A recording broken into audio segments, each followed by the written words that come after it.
திருட யாருன்னா அங்கே போயிட்டான், ஓடிட்டான். கல்லையும் ஓடிட்டான். கல்ல வேற மங்க திருடுறதுக்கு போயிட்டான். கல்ல அங்கே இருக்கான். நான் திருடலப்பா, நான் திங்க மாட்டே இருந்தேன். அது இல்ல செருப்பு கழட்டு கால கையில இறங்கி கழிடலாம் நைஸா ஒண்ணு புரியுதா?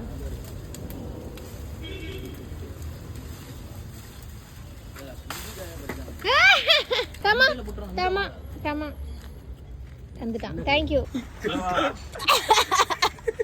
பப்ளிக்கா போட்டுச்சு. வீட்டு ஓனர் யாரோ கண்டிப்பா பார்த்துட்டு கேஸ் கொடுத்துருங்க. அது பெருசு அத கழியுதுன்னு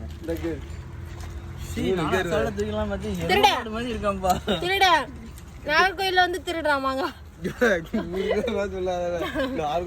வீட்டுக்காரமா வந்து உன்னைய கேஸ் கொடுக்கும்.